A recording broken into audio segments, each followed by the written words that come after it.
Talk That Talk TV, we back again. Welcome to Talk That Talk Media, where the vibe is live.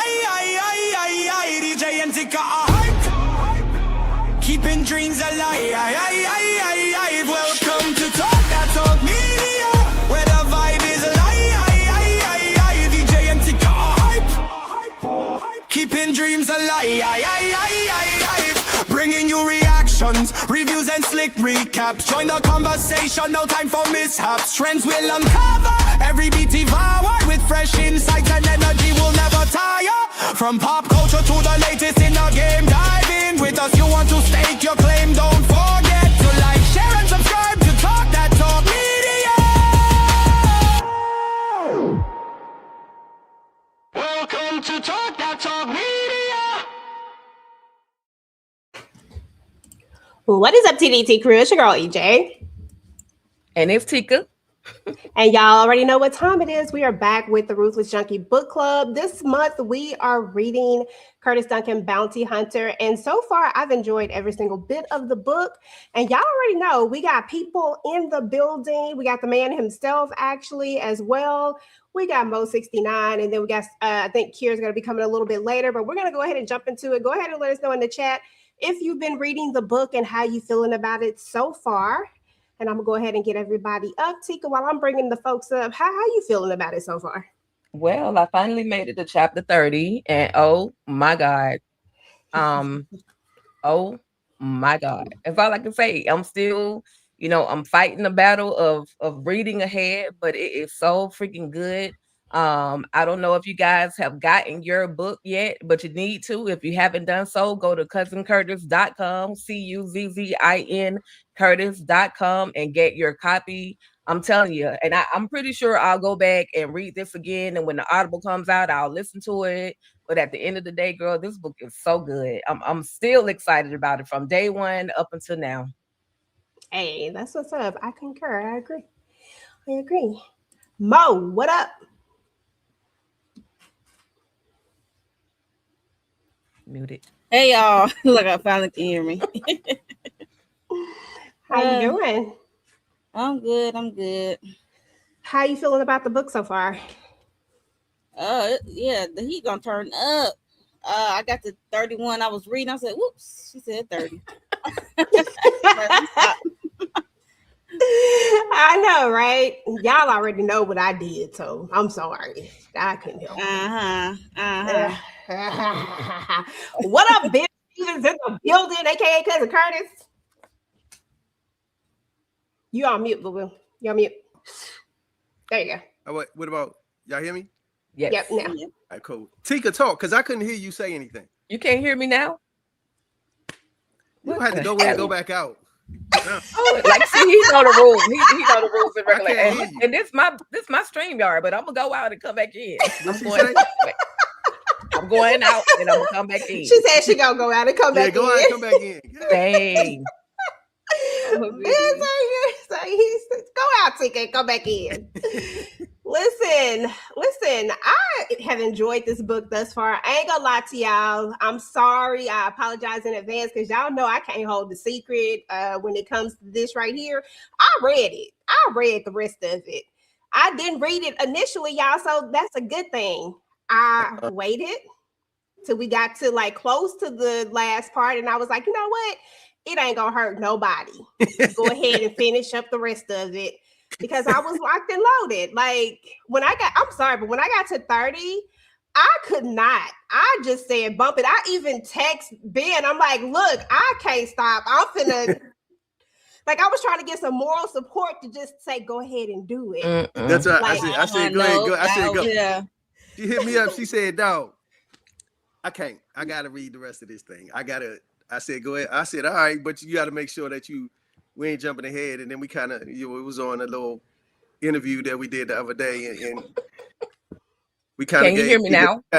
I can hear you. I can hear you now. So we kind of gave Tika like okay. We weren't trying. EJ kind of messed up a little bit. I did that. Oh my bad. I'm sorry. But she didn't mess it up too bad because just the little things that she said still didn't describe how everything actually played out. But Yeah. it did pique my interest to hurry up and go ahead and finish reading, the remainder of the chapters that I needed to read. So Right. yeah, y'all got me though. Y'all got me. Okay, that part. But listen, I love the book. I love the entire book. I know it's a lot of people out there that have also read it. Look, Deborah says she already read it. Lori Mayo, they already finished it. So it's a lot of people that already finished it. And it was really, really good. But we gonna stick to the parts that we supposed to be in. I got my notes and everything so that we are not jumping ahead. I'm not messing up. I got my notes. Okay. So anyway, so before we jump into chapter 18, which is Johnny Boy, Ben, Yes. what has the feedback been like so far? Now that the book has been out for several weeks now, what's the feedback been like? Man, the vibe has been amazing. I'm not gonna lie, I can't. The vibe has been great. You know what I mean? I've been getting DMs like, yo, dog, I can't. This book is so good. And so it was like, yo, I got to turn this thing into a movie or a TV show. I get that all the time. You know what I'm saying? So the vibe has been incredible. So I'm excited about it. I'm excited for it to really get to, in the hands of the masses. So. Yeah, absolutely. Yep. I think that today, real talk, I had to go back and listen to my chapters again because I wanted to make sure that I was staying on point, and that I was prepared. And I was sitting there I said, man, this really is a damn movie. Like I was like sitting up there imagining the whole thing. So with that being said, because I am extra a little bit, next week when we finish up the rest of this, I got a homework assignment for everybody. I need y'all we're going to put a cast together for this movie. Let's do that. That'll be fun. That'll be fun. Who y'all think is going to be Maya? Who y'all think is going to be Santana? Who y'all think could play Wimbush, the Attorney General? Just everybody. Johnny Boy, Simeon. We already got two people, so we know we can't change them up. We got Nevada and Cousin Curtis, so they get to stay. Yeah. But that's gonna be y'all homework, okay? And we're gonna do that next week. And I'm interested to see what kind of cast we gonna come up with. Mm-hmm. Okay.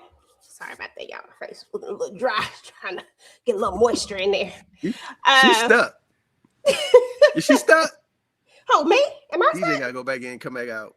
See, Ben done been here way too much to know how these things work. He gonna kick everybody. He's like, oh, no, you gotta go. Then you gotta come back. You gotta go. You gotta get out and come back in. Go ahead and start with chapter 1, Tika. Let's start with Johnny Boy. And I got small notes on Johnny Boy in there because this was just I'm glad you got notes. I'm glad you got notes. We're gonna have to kick EJ out. She got to come back in. I'm gonna go out and come back in. Hold on, I'll be right back. That's what happened when you host. So go on out, come back in. Tika, go with the flow. But we're definitely going to see a side of Johnny Boy that we've been seeing that how Johnny Boy is literally ruthless as hell. Now it look like being frozen, so he might be blaming us, but it might just be his y'all can't see me over there. I can see him, but it's just a little blurred. If y'all want a screenshot of Ben smiling, go ahead and snap it right now. He's literally posing. Okay. So for me, am I frozen now? Yes, yes, sir. You're frozen. Oh my god! I gotta go back out and come back in. Yes, see him, but he just blurry though, so he probably frozen to you. Mm-hmm. Oh, let me see. Yes, sir. It's just one of those days, y'all. Sunday, the internet has been doing whatever it wants to do. What's this thing called? StreamYard is doing whatever it wants to do. Yeah, Ben is blurry. So he has to come out and come back in. So let's see. I'm gonna add him to the stage, remove this one over here. Because that other one, he was just posing and he was EJ. That's perfect. You good. Okay. Okay, so you had to go out and come back. I had to go. It's what's the name, man? We're gonna have to get our money back from StreamYard. I know, right? I'm tripping. Man, especially Tika got the I don't even think I can hear Tika no more. Dang. You can't hear me now? Tika? Yeah. Oh my God. And Tika got the big plan, y'all. I just want y'all to know that Tika got I got the low plan. You know what I'm saying? Tika got I'm that gonna go good with money. We're gonna have to Thing. get with StreamYard. We're gonna have to go. They better fix it. We're gonna have to go somewhere else. Yeah, they're gonna have to do Well, better than this. I done switched and came back and everything. Jeez. Right. But okay. Chapter 18 was Johnny Boy, and this is when they're planning out the hit on the senator. It's basically what's going on now. Tika probably looked at them notes and was like, "What the hell?" I forgot I had memorized this one. I didn't need that many notes for it. But anyway, chapter 18, Johnny Boy. They're planning the hit out on the senator, but Johnny Boy, what struck me the most was that Johnny Boy got morals in this one. Like he like I said, wait a minute now. He like, we only gonna hit him. Like, we ain't trying to hit the family. We ain't trying to do nothing. It's like he literally is locked in, and he really was like really about those morals. I said, okay, sir. I don't know if he wanted to hit the kids. You know, Actually, the kids, yeah. But he ain't did that with, I would say, Bowen. He got the wife too. He said, "You reap the benefits." Exactly. So you got to go too. Yeah. I think at that particular moment, I don't think he wanted to leave any loose ends. Let's say that with Bowen's wife. You know what I'm saying? Okay. Mm-hmm. So he had to kind of take her out because she seen his face and all of that stuff. So. Yeah, and then he still had the hit coming with the senator, so that would definitely mess stuff up. I could see that. Yeah. If we, thinking strategically about it, but it just tripped me out that I was like, "What? That's what we do?" Oh, sorry. Hey, Miss Kira. How did you feel about? Hey. You can hear Miss Kira. I can hear. Okay, cool. Hey, come on, internet. How was you feeling about chapters 18 to 30 before we go ahead and finish jumping in? I was listening before I came in. Heard you finish, EJ. I think tomorrow morning I'm gonna get up early and have my coffee and just go ahead and finish the rest of this doggone book because y'all can't do Cousin Curtis like that. When I got to the end of the reading, I was like, "Now hold on, wait a minute." So I'm gonna get up in the morning and finish this thing out, see what's going on. Mm-hmm. Okay, that part. This thing had the twist. Like when you get to chapter 29 and 30, it's like, oh snaps. I'm gonna go ahead and answer. Go ahead. What'd you say? I said the heat is on. It was getting heavy. Oh yeah. I had to pull out my cord. I had to pull some cord web out my bag. Okay. Out my bag a little bit. I'm not mad at that. Candy Bowen wants to know, is there an audio version coming soon? To our understanding, there should be an audio version coming soon, but I don't think we still don't have a date, right? We don't still have a date yet. You know, I'm just for crazy as I'm gonna call tomorrow and I'm gonna ask him because he was saying it was supposed to come out maybe 3 weeks after the book, and so the book been out for that long. So then I'm gonna call him and see the audio version. Okay. Well, a workaround, Candy, I think that was your name. A workaround is that if you have the Kindle version, you can purchase the Kindle version. I think it's like $9.99. And you can, if you have an iPhone, I use iPhone, but I think you can use anything because I'll use an Alexa. But anyway, you just use your Alexa app and you can use iPhone. You don't have to be Alexa. Well, I'm talking about for the right voice because I can't stand that little Siri voice. I couldn't get my voice to change. I tried. She wouldn't change. She's just weird. So I use Alexa because her voice sounds better than Siri voice. So that's just my personal preference. But you can use either or. It's the Kindle Assistant Reader is inside of your Kindle app, and it'll read it out loud for you. But if you just want a better experience, then go use Alexa because Siri tripping. Mm-hmm.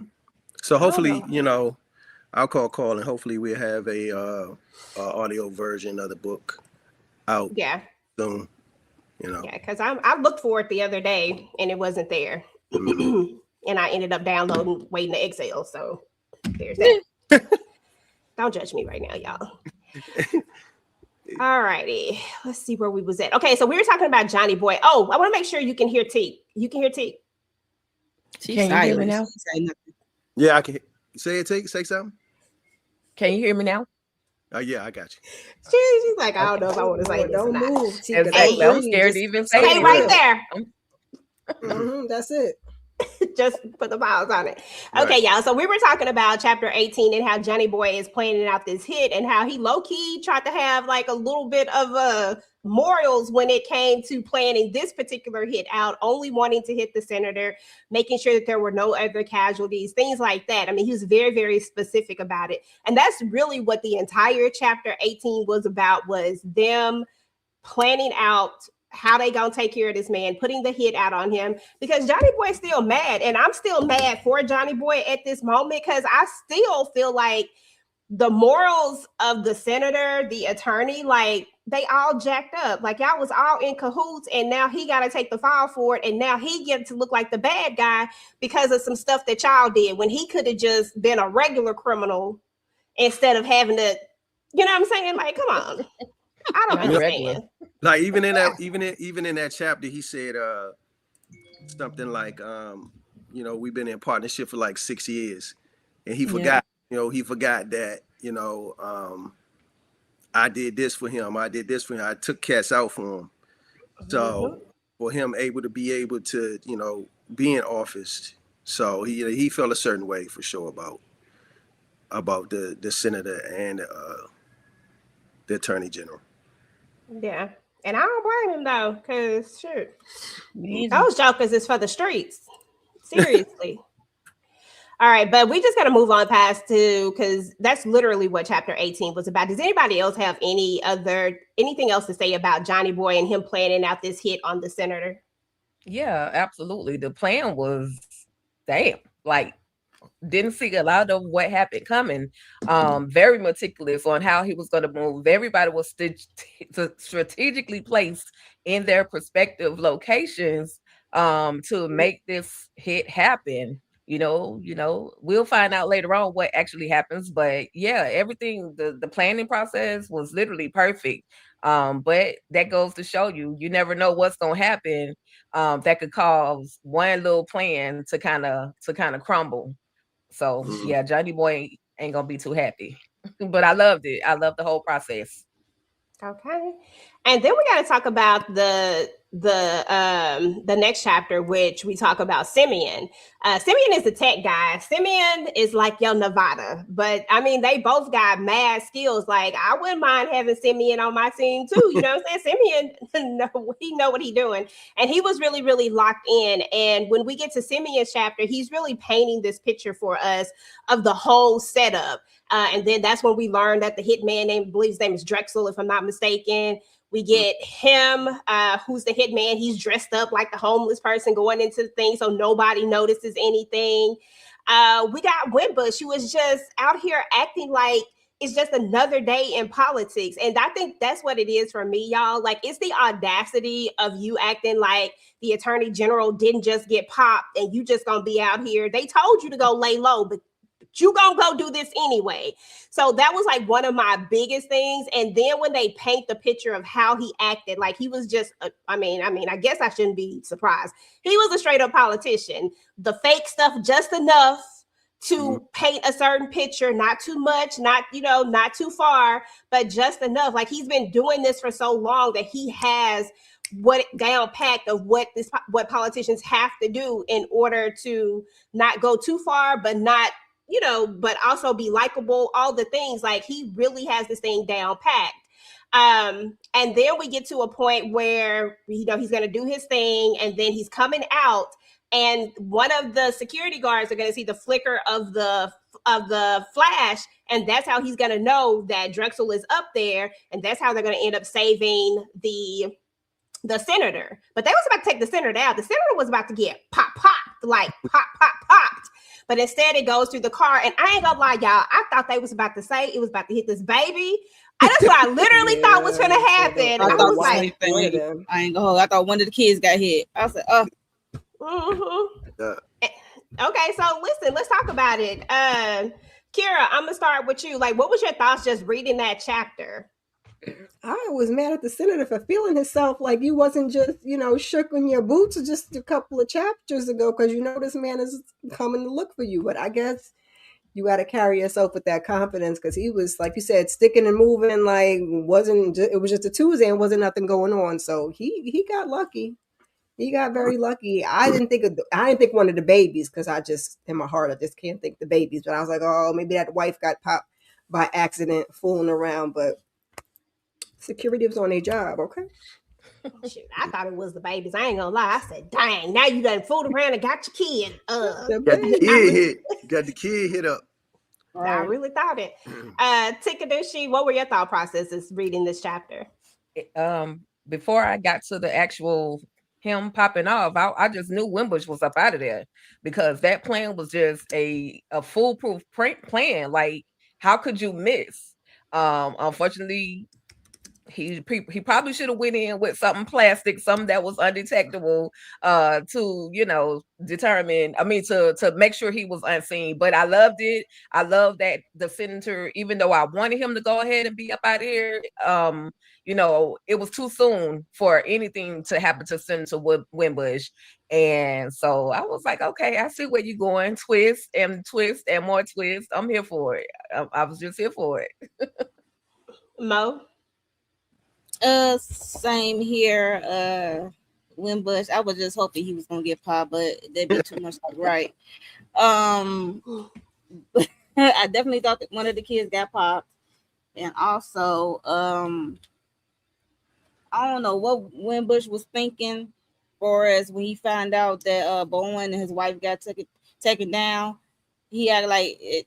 Everything is like regular business as usual. It's like regular politics that like nobody out here trying to unalive you. Like, what are we doing? He didn't want to go to the safe house.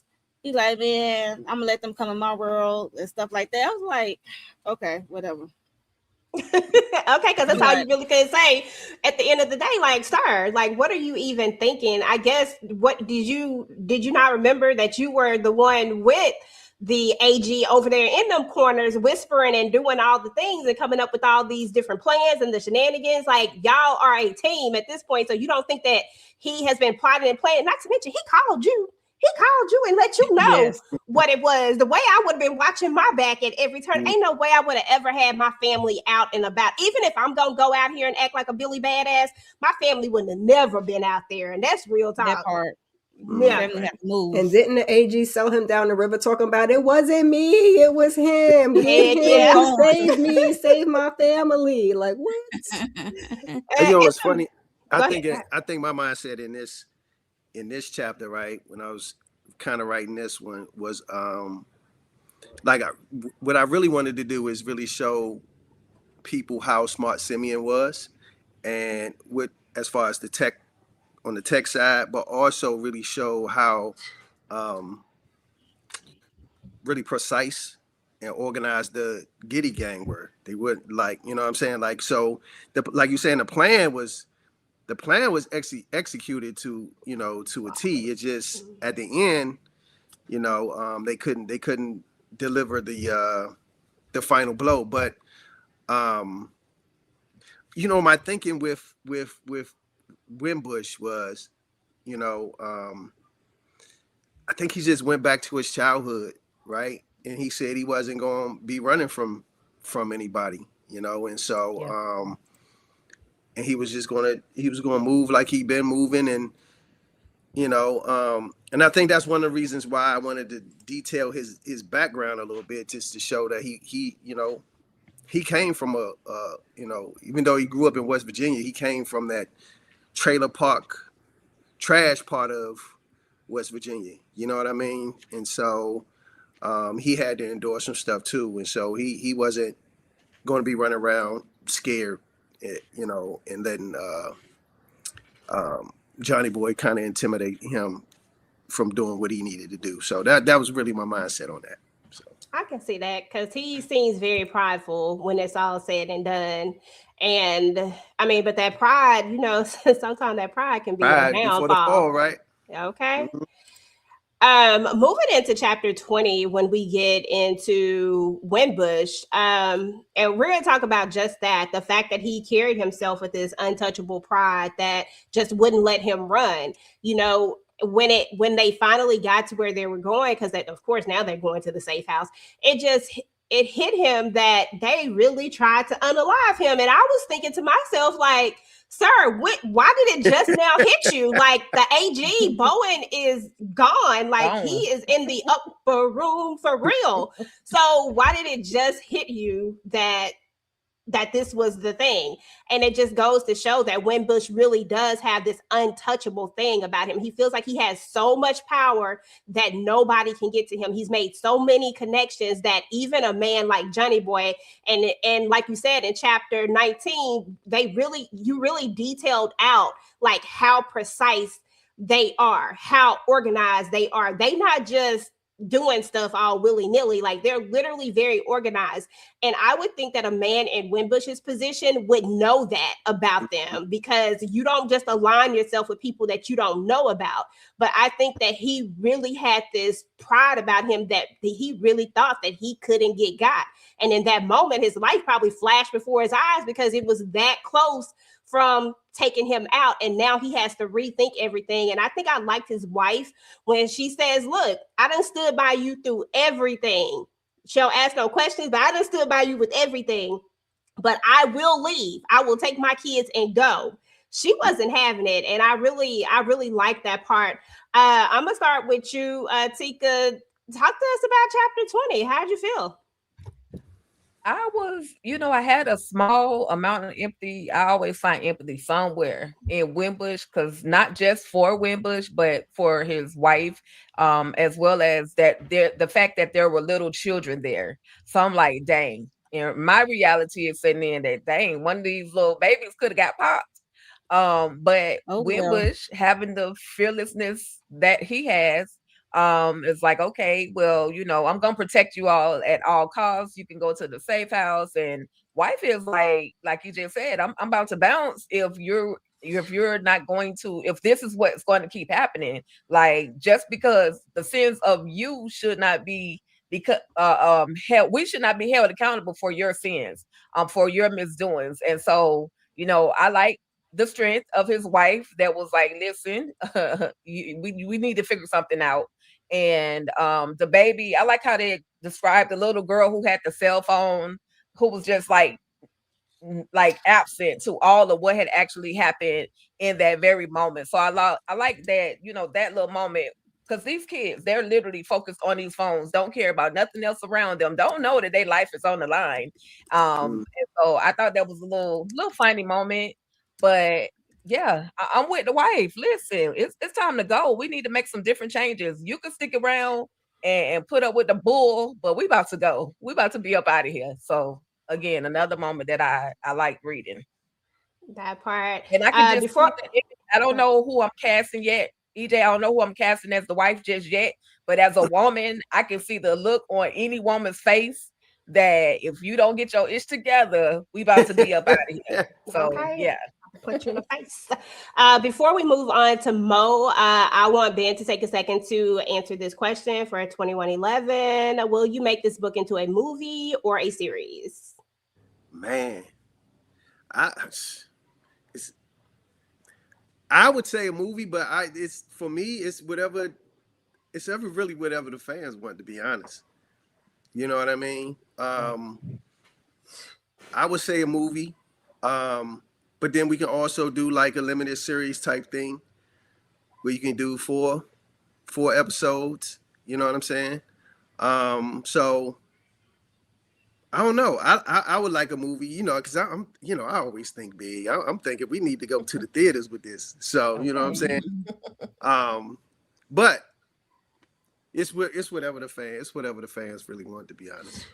Listen, Ben, I got an answer for that. The more books people buy, the more the demand will be a great thing. So the more of the demand, the more people will want to see it, and that'll give the opportunity, the means, the whatever, to get either a movie or a series made. So y'all go get y'all books at cousincurtis.com.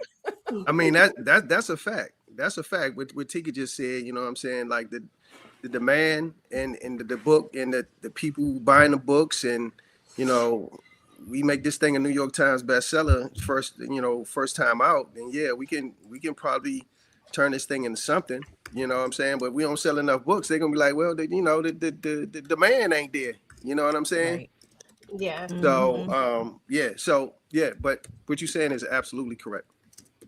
Okay. The movie That theater part. would be great, but the series, I feel like you can get more with the series because if you do, Mhm. like you said, a 4 limited series and you can get like 45 minutes, that's going to be longer than a movie. You're not going to have a 4-hour movie, but you could have almost 4 hours with the limited series. It's like, since can we do both? That Can part. we do both? Right. I, Can we I start like off the with the movie and then the series? Right. I like the That'll work. idea of a limited series. I think limited series works so great when you have a lot of content that you need to get through. You know what I'm saying? To tell like a fully fleshed story. I mean, Yeah. movies are fine. I don't have a problem with movies either, but I don't know. This era of limited series, I feel like they have just been so great at telling these stories in a full capacity, and I feel more engaged or something. Just something about not having to completely say I'm gonna watch it for season 3, 4, 5, 6, 10, whatever, but just knowing that I can get a fully flushed story from beginning to end just like that. I love that because I like to know what's gonna happen in the end. Like I like to know what happens, like how it ends. So I love the idea of limited series. I think they're so great. But either way, I'll be here for it no matter what. So, like Tika said, go ahead and get this book. We need That's to go ahead and make it a New York Times bestseller so that we can even, so we can see how this is going to move because I think it would be awesome. I've already played it out of my head. That's why next week, if you weren't here, we will be putting this cast together for this Yeah. movie or limited series, whichever one or both.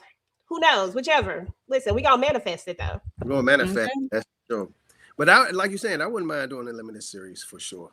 Give you about a good four episodes. You know what I mean? I think 4 Yeah. episodes would be perfect to play Yeah. the Great. whole story out. I think it would be Mhm. perfect. I'm gonna come over here to you, Miss Kier. We were talking about chapter 20, talking about the wife and Winbush finally getting scared all of a sudden, thinking that he was untouchable. hmm I'm with Tika. I love the way the wife stood on business and mama cubbed them kids, and the way the girl was gripping that cell phone for dear life, and the son was like, "Dad, who is that? What's going on? This is what happens when you deal with bad people." But I feel like you could get out there and strut and be confident and all of that, but like protect the babies and the wife. The baby and the wife didn't have to be out there while you was beating your chest saying you're not scared. Let them have their shelter. That's my opinion. Let them be safe. And let's give them a heads up. Like you got them in danger. She don't know what's going on, and you know what you did, and you know what happened to Bowen. Slap him in the Like, back of the dude, head. Mhm. Okay. And a lot of times these wives know a lot of the stuff that's going on when it comes to politicians because sometimes you can't hide a lot of this stuff from Mhm. the Believe. wife, like what I'm Mhm. saying. So they need to know a little bit. So because we even learned when his wife might not have known everything, but in the end he started spilling them guts about yeah, why this was happening. You know what I'm saying? But even in this case, Winbush didn't fully tell her everything. And I don't know if she fully knows everything. Now, there's a part where you could be like, well, maybe she don't need to know for plausible deniability. And that's legally because y'all know I ain't trying to go to nobody's jail. So she that's don't need where to I'm know the thinking about. details, but she need to But know she do like need to know, you need yeah, to That take you're in cover. danger. Like, get out of here. Like, that we're in Yeah. danger. Yeah, that particular portion of it. So that's enough for me. You don't got to go in detail. Say less. Exactly. I'm out. Team Unless I know be the out better. here. I remember like it's a story in the Bible where I think I don't know what his name was, but the Israelites went to war, right, and they end up losing the war because God told them don't do a specific thing, right, and so they go back and they're like, yo, what happened? And the dude did something that they wasn't supposed to do, or he took something or hid something or took something that they wasn't supposed to do, right, and that ended up getting his whole entire family killed because he did one thing that he wasn't supposed to do. You know what I'm saying? And so I kind of this whole situation, with Wimbush, it's like your whole family, like you almost got your whole family hit up on some stuff that you did that you wasn't supposed to do. Right. You know. Yep. So Yep. Yep. And still don't want to. I don't know. I just despise Winbush character. He just irks my soul so much. He's But very his wife hard-headed. even, yeah, very much so. So, his wife does end up like chunking deuces eventually. So, she was just she wasn't finna do it. She said she gonna go over there with her family because she didn't have time to play these games with him. Let me see if there was anything else that I wanted to point out in this chapter. I don't think so. I did want to say one last thing because it really irked my soul that Winbush cared so much and like his family was so much more important than the whole program. Like all of a sudden now everything is in now all of a sudden I need to care about the safety of everybody else, but you were the one that was doing all these things. Like you were the one that was wrong. You actually started this when you tried to take Johnny Boy out because in reality y'all could have kept doing the dirt with him and nobody's lives would have been in danger. Y'all literally were in danger because y'all were greedy and y'all went against the program that you started. So I don't know. I just have a hard time finding even that ounce of empathy for him, but I do like his wife. Chapter 21, we get into Johnny Boy, and Johnny Boy, listen, all I can say is this: Johnny Boy runs a tight ship. Don't be messing up because if you mess up, stuff happened to you over in Johnny Boy camp. Don't mess up.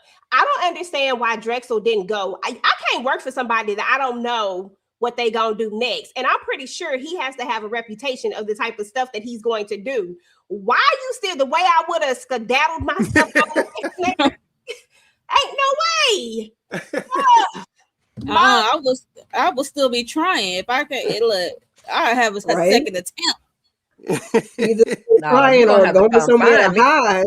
You're gonna have to come find me. Ain't no freaking way. You're gonna have to come find me. I'm on Megabus, I'm on Amtrak, I'm on something, but I'll be darned if you're gonna actually catch up to me. You're gonna have to find me because ain't no way I would have sat there. No.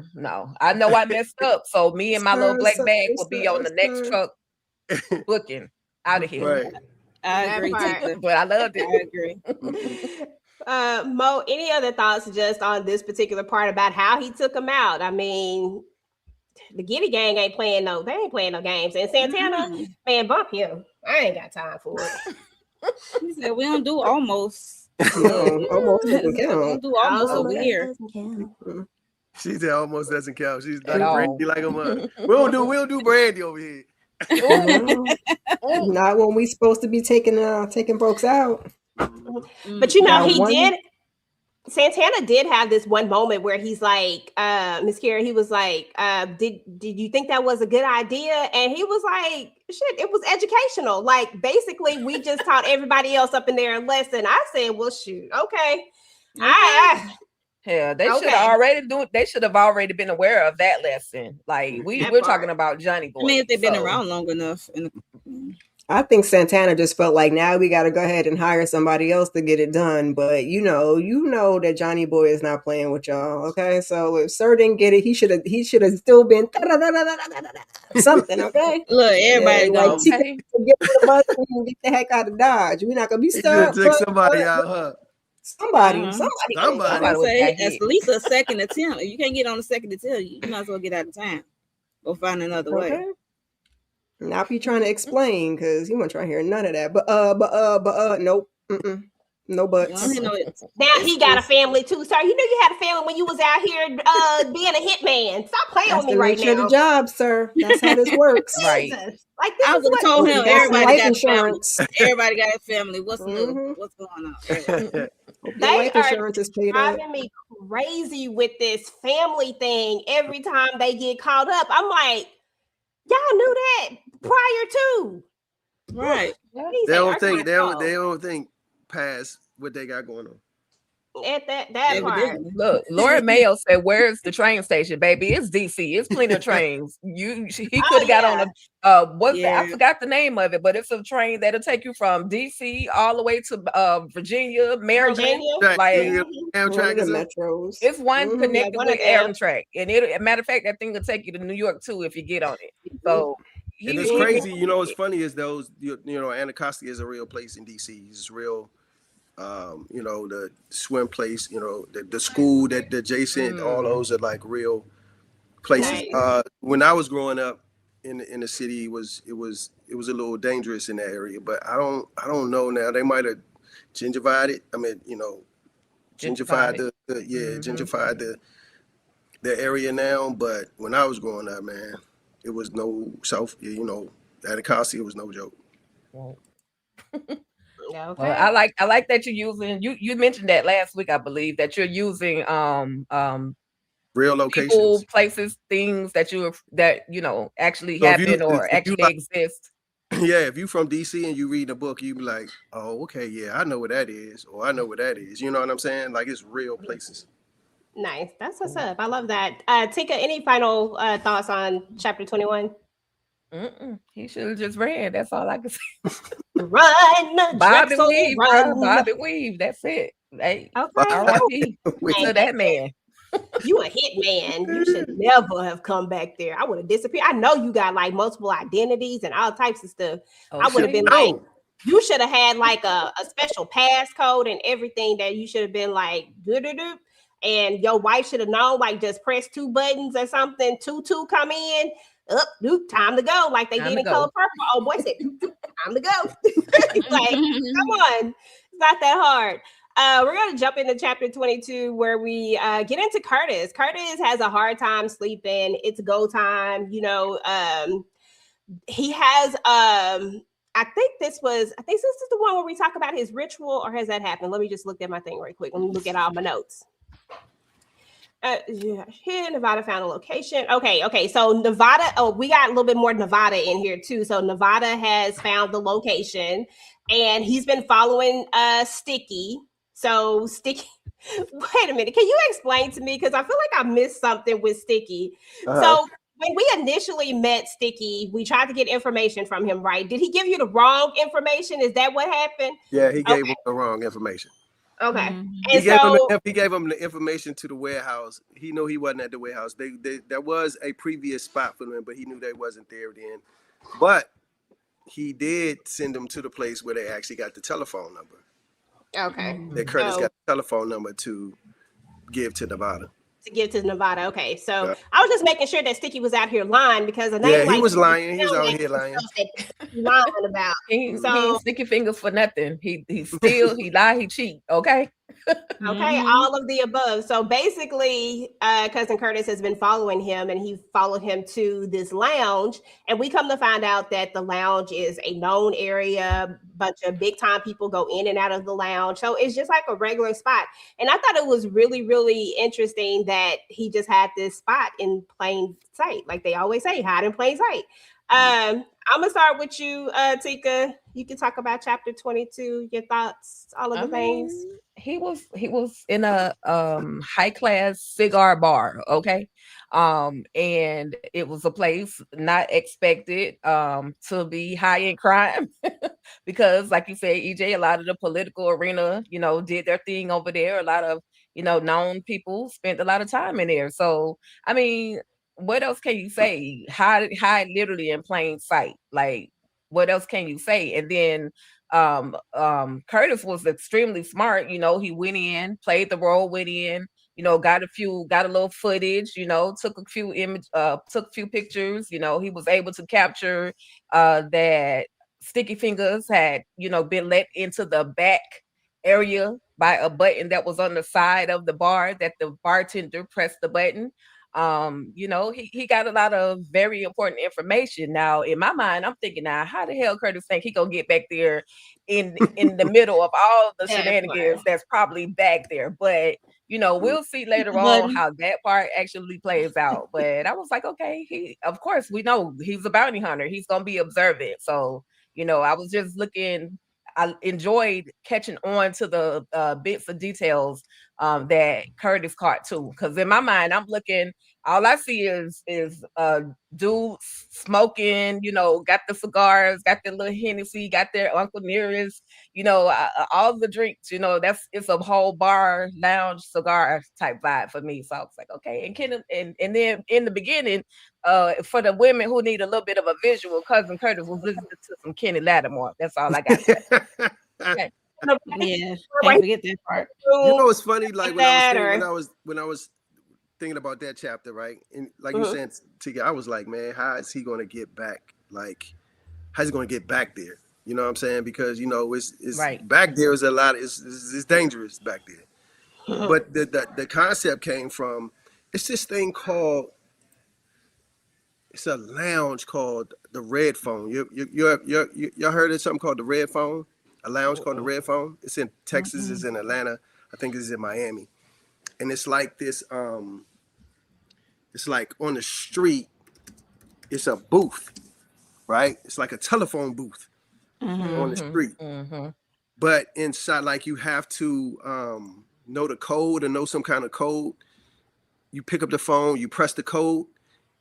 And it opens the door. And inside the booth, behind the door, is like this big ass lounge. It's a big cigar lounge, and it's a big like a speakeasy per se, behind this red booth. But if you was just walking past it and you didn't know, you would just think it's a red phone or a red booth on the street. So you had no idea what it was. Wow. You know what I mean? So that was my idea of okay. And then when you go into a lounge or you go into a cigar bar, something, you're not really trying to scope it out like, you know, something is wrong. You're there to have a good time. So you're not really just, you know, there thinking something is, you know, they got some criminal organization going on behind, you know, inside of it. But that was the mindset and the premise of and how I really came up with that place. Love it. Nice. Love it. Tika, if you want to get the corporate membership to the Red Phone booth, you can get the corporate membership. It's $4,000. Right? It's a real thing, right? Girl, I have to go. I would literally have to go work at Magic City. I am not about to spend my whole VA check. All right. My whole VA check on the membership. It got like 5 locations, right? It got like 5 locations. Yeah. I've seen a lot of people. I didn't know that's what it was called, but I think I know like Joseph Sikora went into a place like that before. So I've seen it before, but no, what Tika not gonna do is get a membership. No. Well, listen, they got the $400 membership too.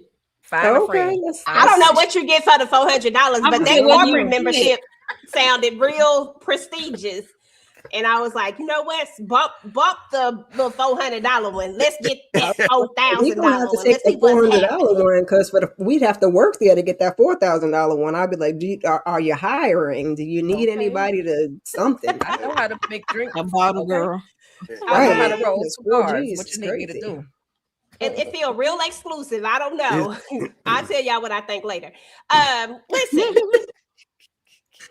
Chapter 22, Mo, your thought process is just, anything to add on to what Tika already said. We know that, Curtis did what needed to be done. He got up there, scoped the place out, low key. I was a little worried when he started pulling that phone out and started recording. I said, now, wait a minute.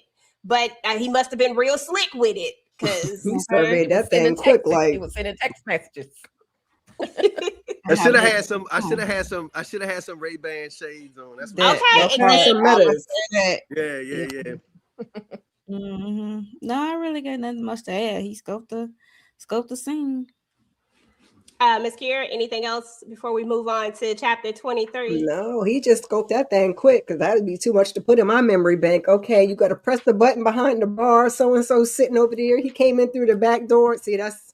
Right. I forgot something, okay? So it's a good front, though. It's a good front. But that's why Curtis Duncan is America's baddest bounty hunter, okay? He's on his job. He don't fool around. That part. But yeah, to the point when Nevada was talking about it, he was like, this place got 2 power grids, which let you know that they were trying to hide something in there. Like, it was just a lot. And then not only did Sticky go in there, but somebody else also went in there, which let it be known that this really is like what's back there. So I think it was a great setup the way he did it. Let's just say that the Giddy gang, they're smart. Like, and I love when you are a smart criminal. I just feel like if you're gonna be a criminal, to use your skills to the highest level. Don't be just messing around with it. Like, because sometimes, listen, y'all know it. Sometimes these popos ain't smart like that. Sometimes they always got to have somebody to tell it in order for them to figure it out. Time. Listen, I was trying to be respectful. Everybody can be boss, okay? I should probably do an origin story on that Giddy Gang, because I'm telling you, how they operate and run, bro, they can really run like a Fortune 500 company for sure. I mean, they just started doing it on the wrong side of the law. Right. Okay. Right. But that's the thing, is that a lot of times that people who are on the wrong side of the law, they're extremely smart the way they set things up. Like, I mean, of course, there have been some dumb criminals, but I'm talking about like people who really took their stuff to another level. And the only reason why they got caught is because somebody snitched. Because y'all realize that almost every time, I looked at a lot of documentaries, almost every time they get caught because somebody else told it, not because they just figured it out. Mm-hmm. Always a snitch somewhere. But it is what it is. Chapter 23, Maya. This is the meetup with Curtis. Listen, y'all, this is when we really start to realize that Maya really into Curtis. Like, she really likes him. Like, she's low-key trying not to show it, but she really, really likes this dude. Every time we get to her chapter, it's always the description of, like, she's always very, very attentive to how Curtis walks in, to his demeanor, to what like his feelings. Like, she just knows these things. And for somebody to have not been around him for how long has it been, y'all? 22 years? 22. That's interesting, to say the least, that you still remember all of these things and still can figure this person out. So, but anyway, we get them, they're going to meet up. They talk about what's going on. Curtis needs to get information. He told Maya she got to sit this one out, but she don't want to sit it out. But he said that he need her to be on the outside so that she can basically tell the story. Like, he needs somebody that's going to be able to get this story out there because she has the right connections and all the things. And I think she accepted that when he put it that way. Miss Kira, what are your thoughts on chapter 23 and Maya and, these looks she keep giving? Maya don't play around about Curtis, baby, okay? She's trying to keep it cute. She's trying to keep it classy and professional, but them inner thoughts, if we could hear them, it would be very, very spicy is what I'm feeling like. But I just like, the collaboration because, sometimes to get things done, you need somebody to tell the story, somebody on the inside, somebody on the outside. So, we linking up from back in the day and making things happen. And I was, I just thought that was a good combination for the two of them. Mm-hmm. What was the guy who is the lieutenant? What's his name? Is it Antoine? Because I think I wrote his name down. Antoine Baptiste or Baptiste? Baptiste. Okay, sorry. I just felt like I had wrote it down wrong. But yeah, Baptiste. Go ahead, Mo. I'm sorry. Needed to get my thoughts together. When it comes to Maya, I understand why Curtis don't want her to, go for it. He know her for a long time and he don't want her to get hurt, but he also got to respect that she's an investigative reporter and she gonna do what she do. Like, she always been doing this since 22 years, so however long she been doing it. So he need to understand that part. But I know she trying to contain herself, be professional, like Miss Kara said when it comes to Curtis. Because you're right, EJ, she do be having this inner thoughts of how he dressed and how he be looking and what she gonna do. I'm like, I got guy friends. I don't be thinking none of that stuff. Right. I don't ever be thinking. I think he kind of feeling her too, though. Of course he is. Of course. Yeah. Listen, we read the chapter where he literally took the whole day to plan a dinner, stayed up all the things. Like, of course, don't nobody just do that for nobody. But I don't know. I like it though. This is going to be interesting to say the least, to see how it all comes about. I have to act like I don't know nothing. See how it all comes about later. Good job. It's going to be interesting. I know. I'm so good. I'm good at this. Tika, why are you shaking your head at me, Tika? Go ahead. I'm sorry. Let me hush. Go ahead. No comments. But I think I like that even though she wants to be a part, literally 100% a part of this whole plan.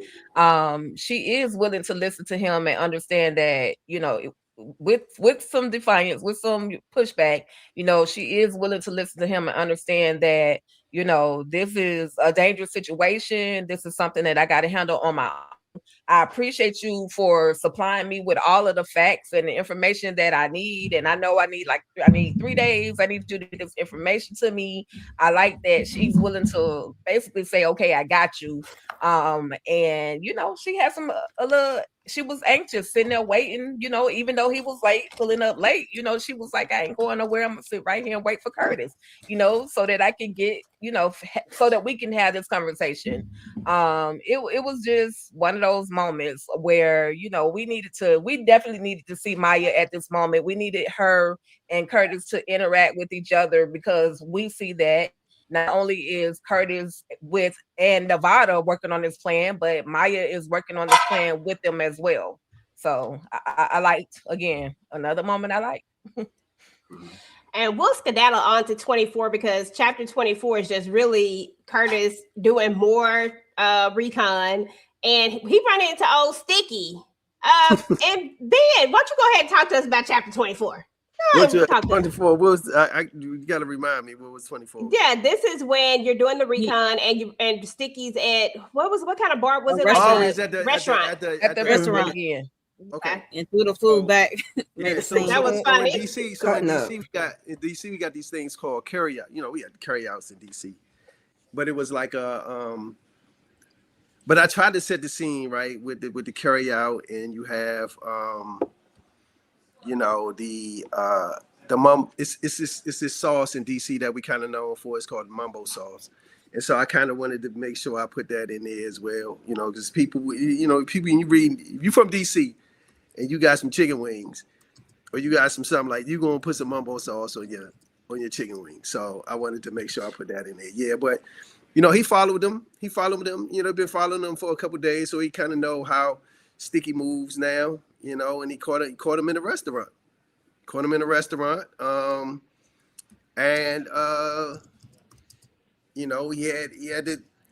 had to touch him up a little bit, because he found out that Sticky kind of lied to him, and he was trying to get some information from him about the cigar bar.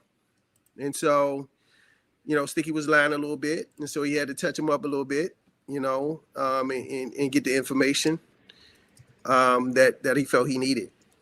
And then, Sticky tried to kill him. You know what I'm saying? And so, Curtis had to kind of take him out. Kind of. He did. And it was the running for me. I was like, you make one more block. Okay. He definitely needs to hit that wall. Every action move, you gotta have somebody chasing somebody. Right. You gotta have a chase scene in there somewhere. Mm-hmm. And it was Sticky's time. It was definitely his time. He hadn't played one too many games with Curtis, and we see Curtis don't mess around. Clearly, he got what somebody else called a 2-piece and a biscuit. He literally got laid out. Okay. And then another thing, you mentioned about the mumbo sauce being, I love that moment. That makes it even more authentic, because another project, Alice, matter of fact, they talked about the mumbo sauce. They talked about the mumbo sauce? Yeah. Okay. So now y'all got me, now y'all have me wanting to go get some mumbo sauce.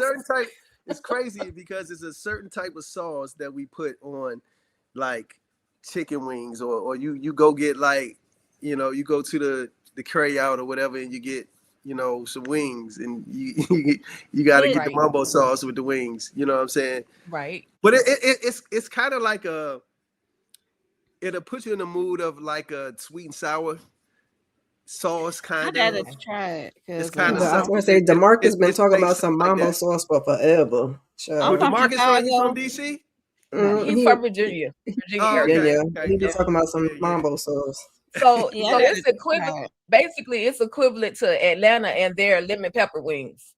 And then it's the sauce. It's like the mumbo sauce. It's like you got to get the sauce. You know what I'm saying? I'm just mad that he threw all the wings away. I'm just mad he threw the wings and was like, I'm out. The wings, you know what I'm saying? You dip your fries in it. It's the equivalent, like it does give you a sweet and sour, tangy, but it's a little bit spicier than that. You know what I'm saying? But it's a DC thing. Just like go-go music is a DC thing. Okay. Okay. Well, I have to compare this with sauce. that I gotta whole try this sauce conversation, one day. I know, right? also, I mean, That's also funny with that that As Alex Cross said, it was talking about the mumbo mm-hmm, sauce. Mm-hmm. Yeah. yeah, had Mhm. but he was What putting did he his say on like about it? seafood. He was What saying he that this better be some real mumbo sauce because it's Right. like It was something only Food that's one truck based or out of something, character. right? It's one character, crazy character that kept. He Bobby been He talking about Trey. the sauce It all was the Bobby time. Bobby Trey. Trey, and he was Uh-huh. like, "This better be some authentic mumbo sauce. This better be good because the food he was putting it on was like on some seafood, and then there was Seafood. another restaurant where they were doing it on the wings, and Uh-huh. he was like, "This better be some authentic mumbo sauce. Wow. This better He's be, everywhere. He you was at the know, food truck trying to get some Yeah, stuff. yeah. He can everywhere, eat. He was eating. I You was was like, every eating the whole time." series. Yeah. It's Yeah, that's a whole thing in the city. It's a whole thing, man. Um, it's a couple things that is the mumbo sauce we have, and it's go-go music that we right, have as right. well. You know. Okay, So, okay. So so I try to make it authentic the book authentic as I possibly, yeah. right. know. So give us a thought. I'm gonna just kind of stall a little bit till EJ get back. Give us Mhm. a scene. I mean, we have the scene.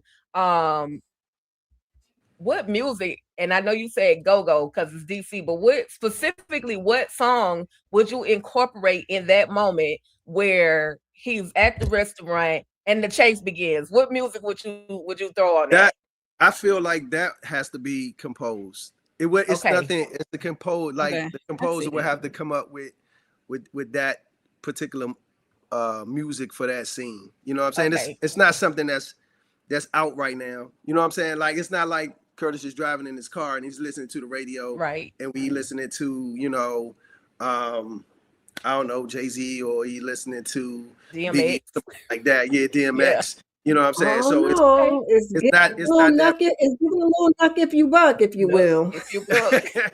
right. A You know what little I'm bit. saying? So Okay. it's that music I feel has to have to be composed. Okay. That's a composed music right there. Gotcha. Yeah, I Yeah. can see it get the composed. composers, the scorers, get them their credit because they do some Okay. Yeah. amazing things when I it mean, comes to these different scenes. music is super important to a television show or movie because it Yes. helps set the scene. Right, It helps set the scene, but it also helps sets the mood of right, that Mhm. particular scene, right? So right. music is important. Whether you're going into something dangerous, then you gotta feel it through the music. Right. So Okay. yeah. Okay. So while I have everybody here, it just in your brains, who do y'all think could portray sticky fingers? Who do y'all see as a sticky fingers?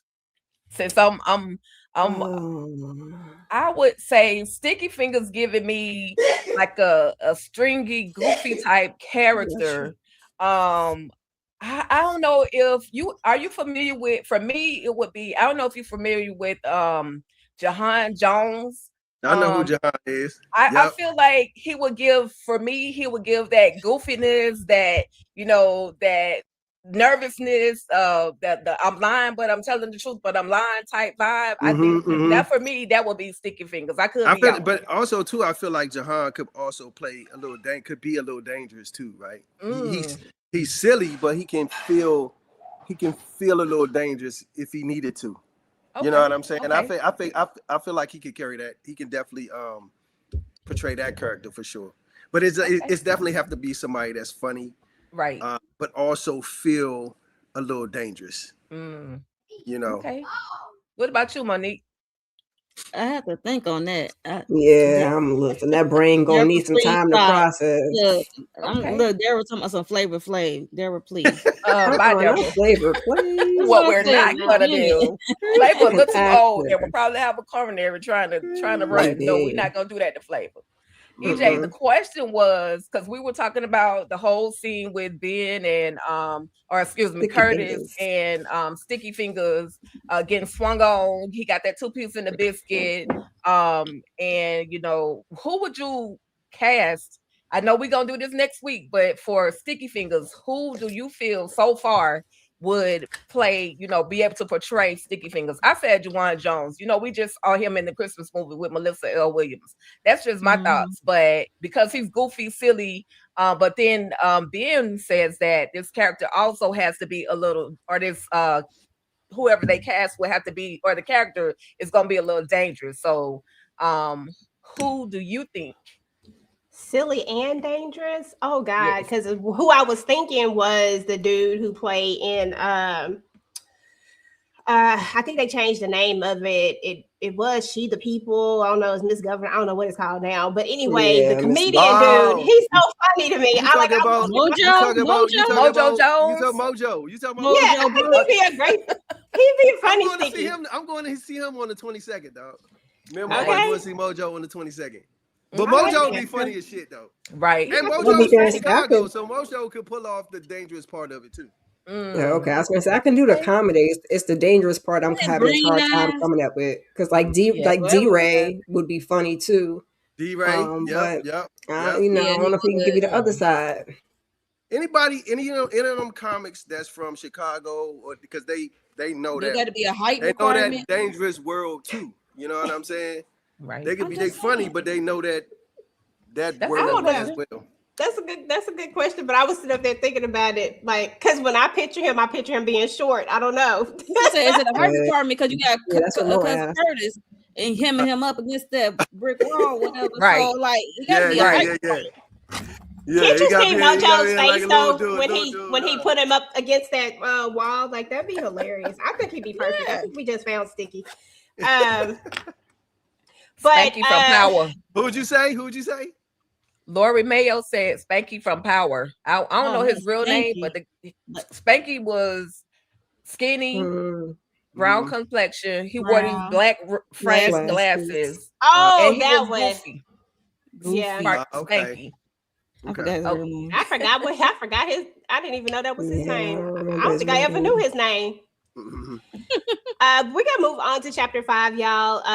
This 25. Is Curtis's chapter. What I say, 5? My bad. 25.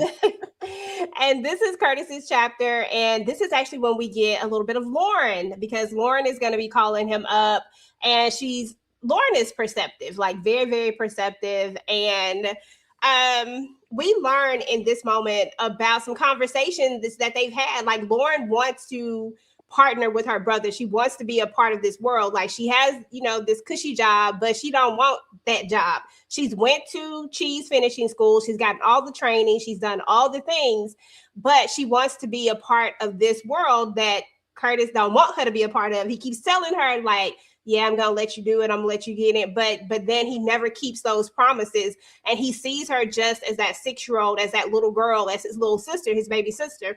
So, of course, he wants to protect her, but she wants to be seen as who she is, this strong woman who has all these skills and who can take care of herself. And so they have these conversations. I really enjoyed this chapter because I love the fact that we really get to see Curtis with his family more, like get to see the dynamics of how they actually interact with each other. It feels like these two might be the closer of the siblings. I don't know. But that's what it feels like. It feels like they have a really good connection. And he's telling her about some things. He don't tell her that Maya is in on it because he knew that would like she would go don't crazy. Do that. Don't do that. She'd be like, what? You let down her another do it? rabbit hole. You ain't let me in on it? She would go, but he did give her one little clue. And I felt like he did this on purpose. Like, as I'm like, without trying to go too far, I felt like he gave her that information on purpose. Like he tells her about the Giddy gang because he doesn't have to tell her, but it's like he tells her about it. And it always came back to me like, why did he even, like, if you weren't going to go that far, why did you give her that much? And I just feel like that makes a good bounty hunter as well, like entrusting people that with nuggets of information without giving them too much.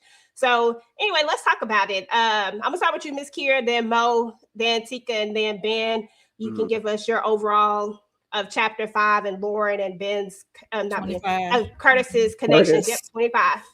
Yes, we love to. I was gonna say we love Lauren, and we love Lauren to get in the field. Okay, so I'm looking forward to her join at some point or not, but I like seeing Curtis's more sensitive side, okay? Because he's a professional and he's a businessman. He's about his business, but you could see the protective side of him when it came to his sister, you know, because he got the ladies' man, he got the business, but when it came to that sister, he was kind of like, yeah, I'm gonna let you in eventually or not. Just to be her protective and not get her in the middle of stuff. And he might have sent her off on a little wild goose chase with the Getty Gang thing. So I just like to see the softer side and their communication and their interactions. Mo? Can you hear me, Mo? Yeah, I can hear you. Sorry. Yeah, it was nice. The whole brother and sister conversation. And like she said, she went to this finisher school. She need to show off her skills, like put her in the game, coach. Like put me in the game, coach. I was with her on that. Like she old enough, she can, you know, handle her own. But I understand being a big brother, you want to protect her. But then he just let it slide in that Nevada was helping. She like, oh, Nevada on the team. I'll definitely be part of the team. Okay, so yeah, and he like, yeah, not right now. Next time, I promise. She said, I'm tired of hearing about your broken promises, okay? Promises. Over here. Like, yo, for real. He trying to, like, find a medium, like, calm her down, like, make her be at ease, like, because she's like, I'm tired. You promised me last time. This is a BS. But, you know, he said they're going to be partners. He said, let me do this. Let me take care of the Giddy Gang, and we're going to be partners, I promise. So. She said she's gonna hold you to your promise. Right. How they do Curtis like tomorrow, man, tomorrow. Right. Yes, Tomorrow. I love the relationship. I love the relationship that Curtis has with Lauren.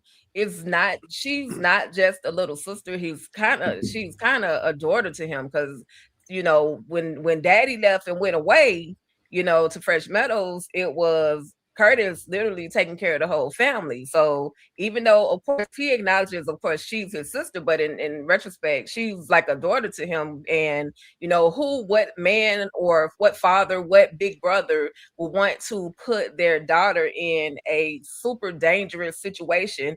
And this is also a situation that, yes, he has some information from Nevada. He's going to get whatever information he's going to get from Maya, but he's still not completely aware of all the circumstances that are involved in this situation. So why bring Lauren into this situation until he has a very big picture of what's actually going on? Right now, he doesn't have that. So sorry, little sis, you're gonna have to sit this one out. But again, he does try to reassure her that I'll bring you in on the next go round. So, you know, it was one of the moments. And of course, it's like I like that because I have a big brother like Curtis. Like I have a big brother that I always kind of wanted to be under him. I liked the things that he was doing, and I wanted to do some of the things that he was doing. So it's very relatable for Lauren's feelings, like to be able to want to be and do all of the things that my brother has done, especially some of the things that my brother also taught me as I was growing up. So even though we wasn't in the bounty hunting lifestyle, the chief finishing school lifestyle, the moment was really relatable for me. So yeah, it's funny is because I have a younger sister too, and it's kind of the same thing, right? My as growing up, you know, she's 5 years younger than me, so you know, so Curtis and Lauren has a little bit longer gap, right? He's 15, she was 15, she was like 7, so it's like an 8-year gap between them. So it is like he was kind of raising her a little bit. But I always, like I said, even with the family business, the show, right? I always like the moments where the family moments, right? Where you know you get the intimate moments between the characters. And so I really think that's a big part of what makes our show work. Is that we do have those moments when Chippy is talking to Roman, right, about the suit, and like those moments are really good family moments, and I wanted to make sure I had those moments in the book, right? And so and then also show the relationship that he has with his sister, right? He's closer to Lauren than he is to Kenny. Kenny's over there with Larry, right? And so we gotta talk about that relationship. I don't know how strong Curtis and Larry's relationship is. Right. You know what I'm saying? We know he's close to his mom, but Yeah. we don't know how close he is to his dad, right? Right. And so Kenny is over there with his dad, and Lauren and Curtis is over here with his mom, per se. Right. You know what I'm saying? So they even on the show, you always see, when you see Lauren, you always see him with, you see her with Curtis, right? Yep. You see Lauren and Curtis all the time together, Mm-hmm. right? Even in New Orleans, they was, Right. you know, he took her instead of taking Kenny because Kenny was with his dad. You know what I'm saying? Right. Right. And so, yeah, they have a special relationship, a special bond, and I wanted to kind of show that in the book as well. Because Kenny was about to take out all the Duncans behind Larry, child. I What? said, wait a minute, Right. calm Okay. down, Kenny. Just relax a minute. Let's talk about this. Mhm. Okay. Yeah, Kenny on a whole nother level. Kenny Yeah, said, listen. I mean, actually, eventually we're gonna have to get into this relationship with Curtis and Larry. I don't necessarily think it is the tightest. You know what I mean? Mm-hmm. So I'm anxious to see how that's going to turn out once that they get into that. You know. Yeah. Crazy. That part. Alrighty. Well, let's move on into chapter 26. This is Maya's chapter. Okay, yeah, because I was like, what chapter am I on? I kept saying 5 so much, I had to think about it. Chapter 26, this is Maya's chapter, and Curtis and Maya, of course, they continue to work together on getting the intel that they need. Nevada gets to finally put a face to Maya. So they have the meetup, and he throw cousin Curtis under the bus talking about, yeah, he talk about you all the time. I said, leave it to Nevada. But they do get a lot of information. They find out about their 5 main lieutenants. They find out about the intricacies of how things are set up. I mean, they really got stuff really, really set up. But it doesn't shock me because after we met the character Simeon and we learned about how his technical genius as well, it makes sense that stuff is set up the way that it's set up. It makes sense that there is a is this a chapter we learned about the getaway? Let me make sure. Yeah. It makes sense that they have a getaway, right? It makes sense that they are able to disappear just like that, because who gonna have a hideout and not actually have an escape route? Like, that wouldn't make any sense. Like, you're already hiding in plain sight, but just in case, I need to have an escape route. And we learned about this escape route that they have, and now we got to figure out how are we going to get up in here, because we can't walk into the front building. And so this is basically them laying everything out, coming up with the tactical plan. And then Nevada sending the tactical gear. He's sending the earpieces. He's sending the little vest. Like, I was in it. Right. Let's talk about it. Kira, Tika, and Mo. This is what when he had the blueprints and everything too. Mm-hmm. Or that was okay. Yep. Yeah, no, this was good. This was good. It was getting you hyped up for them next couple of chapters because we knew it was about to swing into action. Okay, we got our gear, we got our plans, we laying everything out. So I was really into it. I was like, come on, now get these rest of these chapters and see what happens. But yeah, they was just giving us the setup. Mm-hmm, absolutely.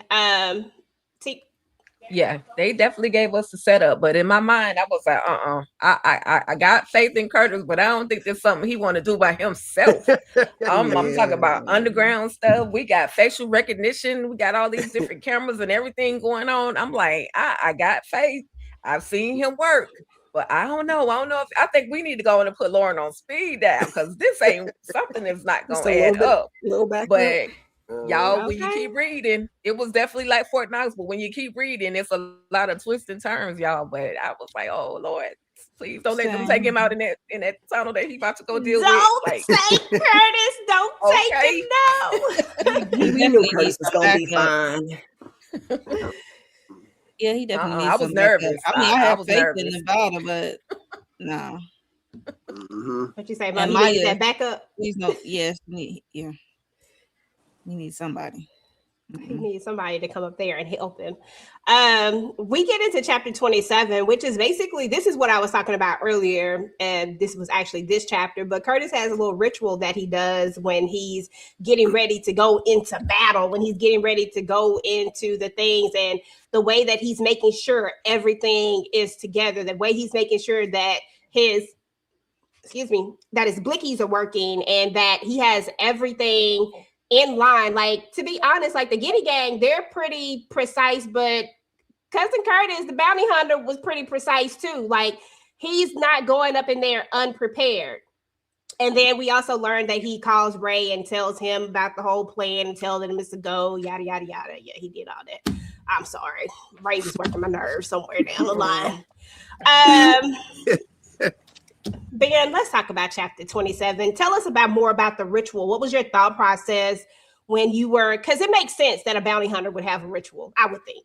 I mean, I think, honestly, coming from an athletic background and playing sports, I think any athlete, before they get ready to play a game, has a ritual. Like, for some reason, I would always take a shower before I go play. Like, I don't know what it did. It just maybe relaxed a little bit. Maybe I felt clean. You know what I'm saying? Like, you know, even you wear your socks a certain way, or you wear your jerseys, or you might wear wear t-shirts underneath their jerseys. It's just like, for me, that's my mindset was, okay, it's like an athlete get ready to go and go play a game, or somebody going into battle, like what his ritual would be, you know what I'm saying, and making sure all his stuff is working correctly, and is making sure he took the shower, you know what I'm saying, right. Just kind of relax, and it's like, even as an athlete, right, it's like you feel good, play good is what they say. You feel good, look good, you play good, you know what I'm saying. Okay. So it's kind of the same thing, you know what I'm saying, going into battle, you want to make sure he look good, feel good, and play good. So well, we're gonna move right on into chapter 28, because chapter 28 is where we get into Senator Winbush, and of course, Raynard has called Senator Winbush, told him what the plan is and all the stuff. And now the senator is realizing, like, listen, like, all the stuff that I've done, all the money, the this, the that, is come at this high cost. Like, he acted like a man that has these that has, what's the word I'm looking for? That really something to lose. Is it worth it? Like, yeah, like thinking, is it worth it now? Is it worth everything that you know what I'm saying? Mm-hmm. Yeah, and I can't think of why. I'm he's losing words. Second thoughts. Yeah, he's having all the second thoughts about it, and he really is just really wanting to backtrack at this point. But when it's all said and done, it is what it is, and he's hoping that Curtis is as good as everybody says that he is. Like, that's his thought process. Like, I really hope that he can get this done, because I want to be able to move on or whatever, and he wants his family to be safe. But he also lets Raynard know, like, look, nobody can know that I have anything to do. Nobody can know about that this operation was something that I put together. Like, nobody can know about the political side of this. Like, that has to stay out of it. So here we go with these doggone bureaucratic politics and crap like that. You know what I'm saying? Like, this is where all of that stuff comes into play right here. He wants this job done, and he wants this to happen, but he wants to make sure that he stays clean. And I think right then and there, it's like, dang, like, did you expect for people to just go in and do something and never ever question? Because my question has always been, dude, you are so dirty. Raynard, are you gonna look into why he wants this? Like, you just not gonna ask no questions? Are you just want to get Johnny Boy so bad that we're not going to ask any questions as to why he would want to get rid of Bowen, why he would want to get rid of Winbush? Like, where are the questions at? It was irritating me so bad. Where's he getting $1 million from? Exactly. I had so many questions, and I was so upset with the character Raynard, because I felt like he wasn't asking any of the hard questions. You just doing stuff, but you're not asking anything. And I felt like that was putting Curtis in a direct harm because he wasn't doing what he was supposed to do. And it was just irritating me. Let me know what y'all thought, because this is a chapter where I really got irritated with him. I just want him to get popped. You just want him to get popped? I wanted violence. Yeah, I'm like, yeah, he need to go. I feel you on that. Anything else besides he need to go? Who you talking about? Wimbush? Yeah, Wimbush. Yeah, Wimbush. Yes. He need to get popped. But if you think about it, or tortured. If you think about it, and I don't want to give anything away, but he's kind of strategic too. You know what I'm saying? Yeah, Wimbush is. On why he's doing this and him not wanting anybody to know, and we'll find out that later on of why he does what he does. Does what he does. Exactly. And that makes sense. My problem ain't even with Wimbush. My problem is with Raynard. He don't ask enough questions for me. And that was the issue for me in this chapter. I was like, you don't even care why he don't want nobody to know, because I'm still thinking about all the stuff that they really did. Like, yeah, we're about to go get Johnny Boy. It never occurred to me that we would never not get Johnny Boy. Like, I always knew we would get Johnny Boy. But why? And nobody's asking these questions, and that was ticking me off. Miss Kira, what are your thoughts about chapter 28? I'm with Mo. I was ready for people to go. Like, we were rolling into the action the chapter before and setting our plan into action and taking our shower and getting ready. Let's just take these people out and move past it, okay? Let's just bring it on home. That's where my head was at. What you say? Let's go. Let's get into it. Yeah, like, let's get into it. That's it. That's all. Take thoughts. Yeah. Okay. So EJ kind of grazed over this. Quit playing with me, EJ. You know how I am. I'm gonna say what I feel. I just got to go back to 27 real quick about that whole shower scene. It was just giving I Am Legend Will Smith when he was, he had to take a shot. It's we grown over here. Quit playing. But it was just that moment. It was just that moment. Okay, so then again with Wimbush, it kind of solidified, or it kind of clarified to me that he didn't just pick Curtis. Like, he didn't know him, so he was recommended to him. So in the beginning, because I don't know if y'all remember two sessions ago where I was like, why would Wimbush pick Curtis? But then it's kind of clear that no, he was recommended by Raynard. So that clarified that moment for me. But again, I'm just at this point 28, 29, I'm still nervous for Curtis, because like, what is about to go down? We know Wimbush is a dirtbag, so it proved it when he threw his boy under the bus, So I really had no love, no trust, no nothing for Wimbush, but it did clear up that moment where I thought that he was picking Curtis on purpose, but no, in actuality, Curtis was recommended by his so-called friend, and y'all will see why we call him a so-called friend in a minute. So chapter 29, we get into Curtis again, and the mission, it go off without a hitch, y'all. The mission goes down the way it is supposed to go down. I ain't even got to paint the picture for you. They executed to exactly. Perfection. It was executed to perfection. So I didn't even have to go into all the details. If you make sure you go read the book, go grab the book. You can see all the details, read all the words. Let me just tell you, it went down. It happened. And I'm going to get straight to the part because I need to know what y'all thought about this. So this is when the height of everything really starts to build up, and we get that first thing that happens. Curtis go up in there, do his thing, boom, boom, boom. Santana can't do ish. Santana just got to sit down because that's what his boss said. His boss said, stay down, okay? Don't y'all do nothing. They get up out of there. They almost to the thing. Yo, Raynard, say the code word, blah, blah, blah. We out there in the thing, and then boom, shot. Somebody shot a shot, and now Johnny Boy is down, okay? Johnny Boy is dead, okay, y'all? DEAD. He's out of there. He is gone. He is no more. He ain't coming back, okay? He's gone. But Curtis is sitting up there with a dead body at this point. And this is where we get the twist in the whole thing that I really didn't expect to see this coming. I really thought that, I'm going to keep it real with y'all. I really thought that Johnny Boy was going to get away and that we were just going to, or that he was going to kidnap him or that something else. I thought it was going to be something else that was going to happen. And I thought that, because I did know that there would be a twist, but I thought that it was going to be Johnny Boy that was pulling the strings with this twist and that it was going to be something with Wimbush. That's what I thought. I never expected this one, that Johnny Boy would get shot and that Curtis would be the one that would get blamed for it. And that's where we get to the next escalation. I need to know y'all thoughts of what y'all thought about that. Kira?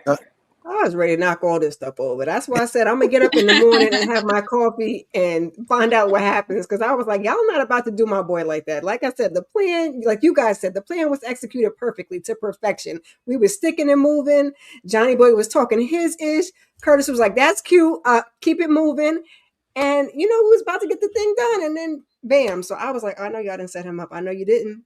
I know you didn't. I was waiting for Lauren, somebody to pop in, but that was the end of the chapter. So I was a little, my adrenaline was flowing. Okay. I was about to ride out. My adrenaline was going. I didn't appreciate that. Okay. Girl, I didn't either. I was so pissed. I was like, what is happening? And that's why I kept going. Like, if I'm keeping it real, this chapter is what made me say that I can't stop. Like, I need to know. And I did try, y'all. Like, I really tried. I turned it off. I tried to do something else. And it just kept bothering me. Mo, it did. It kept bothering me. Y'all know when I get fixated on stuff, I'd be fixated. And it kept bothering me. So, and I'm going to bring you in with me on this one. Ben said, go ahead. And I said, bet. So there we go. But you told us to stop at chapter. Exactly, Mo. Exactly. And then gonna send me a text message. So my girl, I just finished the whole book. No. What am I supposed to do with that? All right, sorry, thank you, Tika. Sorry, finish Ben. the book too. Finish the book I get too. it though. I get it. That was the chapter. I had none. I ain't gonna lie to you. I had none. If I didn't have something else to do, I would have probably read at least another 2 chapters. I'm not gonna hold you, but And see, I could have lied and said that I didn't, because I'm it probably would have just been better. It probably would have been better if you just like that. I cannot lie to y'all though. I cannot. Tika, what's your and then she started giggling and stuff. No, what she doing? I thought I went after, I thought I hated Wimbush, but it's clear now that Reynard is a sucker. Like, how? Why? Why would you do this to Curtis? Like, this was your friend. Y'all grew up together. You encouraged him to become, first you wanted him to be a marshal, but then he decided on the bounty hunter world. Like, you placed him in this world. Like, what the heck is going on? The whole, like you said, the intricate plot, it was very strategic. Curtis moved with precision. He did what he needed to do to get in front of Johnny Boy. And I'm gonna call him his 4 horsemen, because the Giddy Gang was not messing around, but then they were stuck. But then I was like, how y'all let this one dude take y'all down versus it's like 3-4 y'all plus the other ones done got took out? Like, Tika, he caught him by surprise. They wasn't expecting it. I was just seeing Curtis in like the vents taking people out, like that means was down. That's how my mind works. That means even the Giddy Gang, they was on that Haitian hookah, and can be, they can be taken down too. So, I love the whole moment. He caught him slipping. He caught him slipping. He caught him slipping. He definitely caught him slipping. I liked it though. I liked it. And then the whole outside thing, the moment where, I felt like Johnny Boy, spoiler alert, if you haven't read the book, go get it anyway. Curse.com, but I felt like Johnny Boy was gonna be up out of there. I just didn't know by whose hands. And then the ultimate plot twist. The ultimate twist. Scrambling up the I ain't gonna lie, y'all. I thought that. Go ahead. I'm sorry. No, just them scramble up the communication. I was like, no. Yeah, that was wild. Right. I thought that I thought that this is what I really thought, y'all. I thought that when they got outside, Johnny Boy had another plan. I said, Johnny Boy smart as hell. This not That's finna what I go thought down too. like this.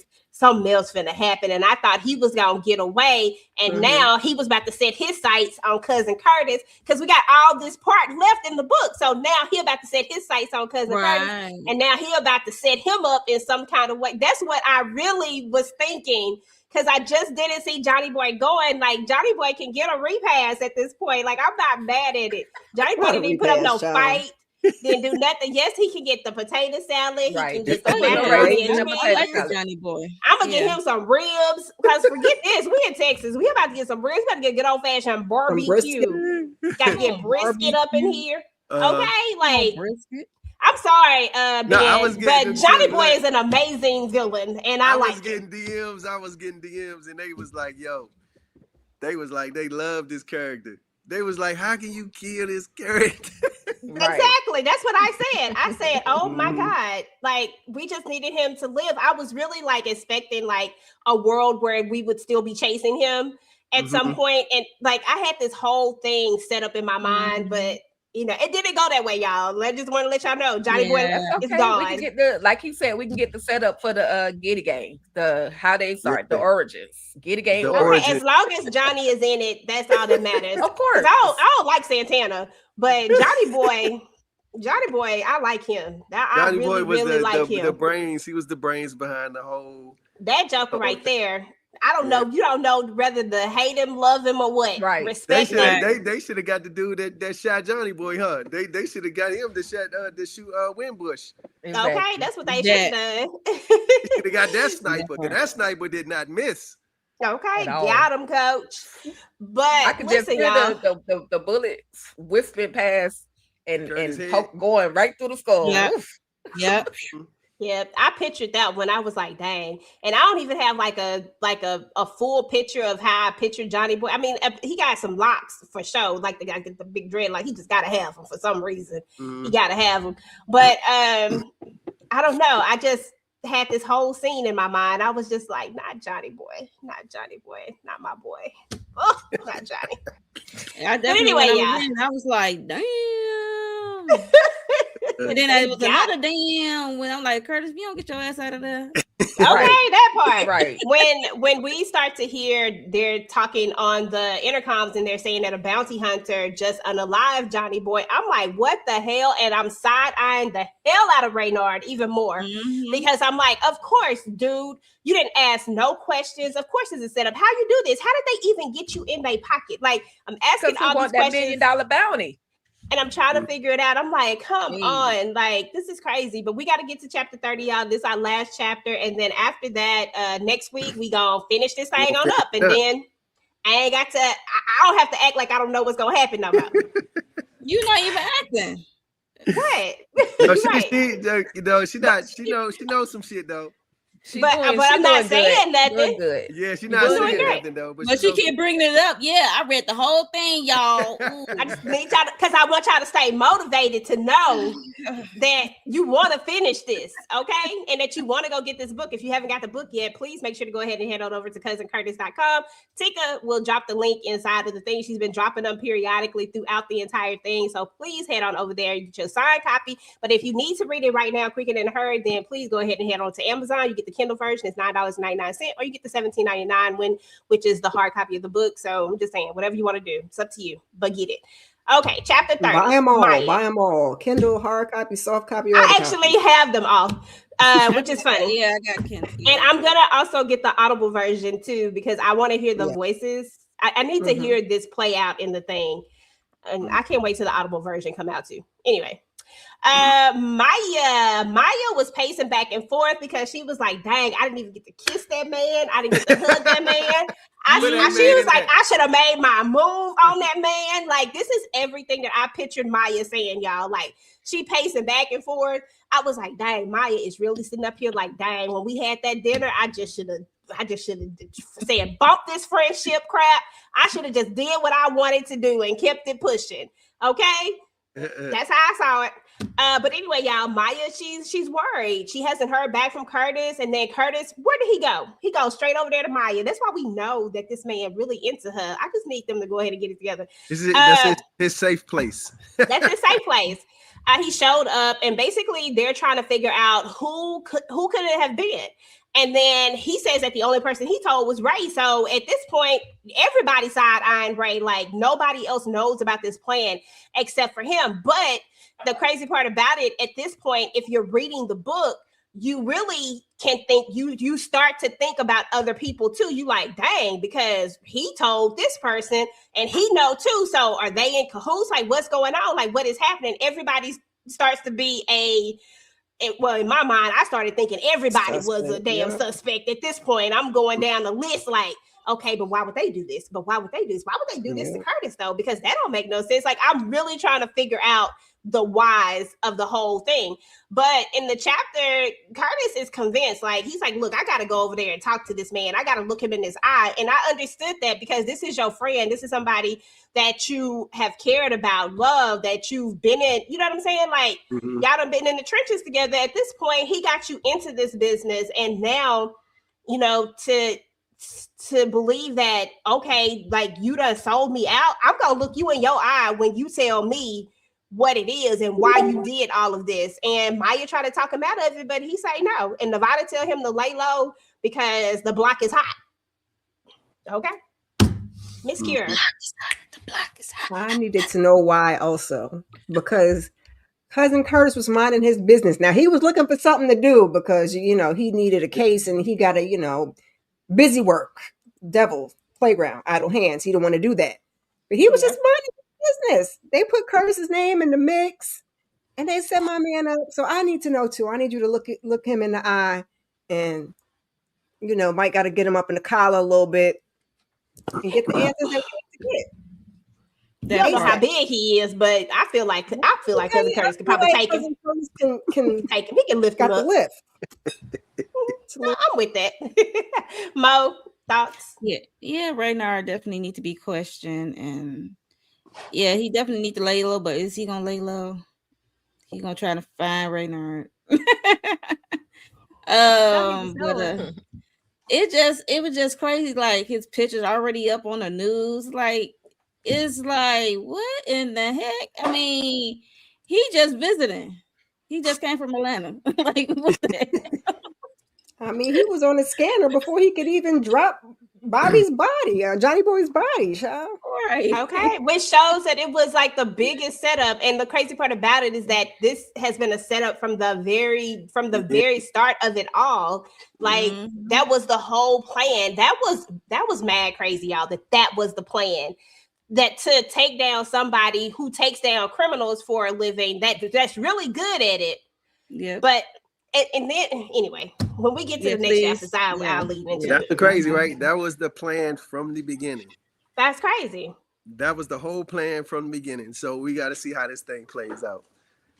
For but sure. Yeah. So I can't wait for y'all to finish it. I can't wait for us to finish it either. Tika, you go. I just hope we are at the end of this whole thing. We are sending Raynard back to Waycross in the box. Damn. Box. That's all I hope. I don't know what we're gonna get, but I just hope, because that's like the ultimate betrayal. Like, how can you do that's your friend? Like, man, what about your friends? But there's no justification. I don't care. We can't say that his actions were justified. You knew what you were gonna do from the very beginning, and who else? Cousin Curtis is like a ghost. So how do they even have this man's picture? Like, come on now. He was ready. I'm ready to get into the next family or nothing either. That's crazy. Right. Okay, because I'm about tired of that family word. And you just use the word family one more doggone time with these crooked people. I'm so tired of them. But listen, y'all, I love yes, absolutely. Y'all, that was the end. That was chapters 18 through 30. I went a little bit over. Sorry, guys. I didn't mean to keep y'all here this long. But that was 18 to 30. But this is a great conversation. The book is heating up. So just know that we might end up staying a little bit longer sometimes when stuff starts heating up. It is what it is. I'm excited about you guys reading the rest of the book. I'm gonna go back and reread it again. Of course, Tika's gonna be taking over next week, and she's gonna be bringing this thing on home. And yes, Tika's gonna be bringing this thing on home and stuff like that. And it's gonna be an exciting time. I'm gonna get to sit back and see how this all plays out and all the things. So let me know y'all final thoughts just as to where we are right now, what you're looking forward to. And I actually want to know, and I promise me nor Ben is gonna make any faces or do anything. I really want to know who y'all think is the person that set Curtis up. I'm putting my camera off, as a matter of fact. Kira, go ahead. It's Lord. Reynard. I don't know who he's working with now. That part I couldn't tell you. That'll be interesting to find out. But I know cousin Curtis is going to kick behind and take numbers, and we're going to tie this up in a nice little bow. Okay. What we're not going to do is put it on cousin Curtis. So I'm excited to get to the end. But I'm not too sure who he's working for or who put him up to it. But I'm anxious to find out. Okay, Mo, any thoughts on who you think it is? Nope. No, I don't. I don't thought. Okay. Yeah. T. I agree with Miss Kira. Raynard, we put you in the box, bro, and we sending you back to Waycross. Pieces and little itty bitty pieces in a small box. But I don't know. It could be Raynard and whoever. I don't know who he's working with just yet. Again, like I said, I just love the whole twist, and I feel like there's some other twists that's gonna come before we get to the end of the book. So I'm ready. I'm just ready. Okay, that's what's up. Listen, shout out to everybody who came through. You guys have been in and out, coming in and out, and y'all do look at this on the replay, so I appreciate it. If you watch this on the replay, please make sure to drop down and type in hashtag replay squad. Let us know that you came through. Let us know what you thought about it. If you have not gotten the book yet, then please head on over to cousincurtis.com. That is with 2 Z's, right? And purchase the signed copy of the book. Otherwise, if you want it right quick and fast, y'all already know Amazon, Kindle, $9.99. Y'all can get that thing and then go and buy the book and get the signed copy, because why not? You can frame it like Lori. Lori said, listen, I got my copy from Amazon to read. You got it bronze and frame. But all the copies, give away some copies. Valentine's Day is coming up. Get a loved one a book. Get your mama a book, your auntie a book, your sister a book. Come on. Right. And get everybody a book, and y'all can create a book club reading. Start your little book club. Yeah. Come on. Okay, because what we really trying to do is get this thing to the New York Times bestseller list so we can go ahead and get this limited series. Yes, come on. Period. Okay, it's gonna be up to y'all. Right. That part. We're gonna see if y'all really want this show. Listen, y'all heard that, right? I done bought a ton of copies, so okay. I want it. I done bought my copies. For those of y'all that are trying to have your own little book club, there's a special on there for 10 books being for $159 or something like that. Or you can get 3 for $59. Yep. So and then I think I saw some up there with 25% off. Just add your email. Yeah. I mean, y'all got the 25% off. I got the, I got the code. I got the codes for you. I ain't getting no code.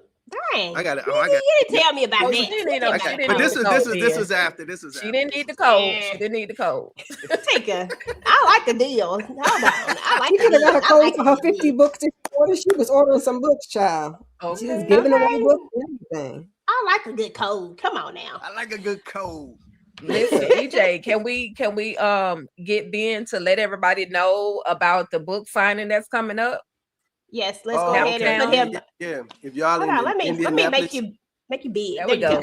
Hey. If y'all in the Indianapolis area on the 24th, I'm going to be in Indianapolis at the 910 Event Center, signing books. It starts at 5, 6 o'clock. We have Elena Renee. She's going to do some live performance, R&B music. So we're going to change the 910 Event Center into a lounge. So it's gonna be dope, and then I might sign some books afterwards as well. So January 24th, the book tour starts in Indianapolis, and then I think in March we're gonna be in Washington D.C. and Atlanta. Hey, we saw all them curls. That's what I'm talking about. Got them curls. Listen, y'all, seriously, this has been dope. This has been so much fun. I'm actually sad that it's ending because we only have one more go around left, but this has been a really, really good read. Again, I promise you, this is a great book, y'all. There is no cap to this. This has nothing to do with Ben sitting right here. We thank him. We appreciate him. But one thing about me, I'm always going to keep it real. I don't know no other way to be. This is actually a really, really good addition to the family business novels. And I think it just gives us this really good deep dive that we needed to get into to really get into the character of Cousin Curtis.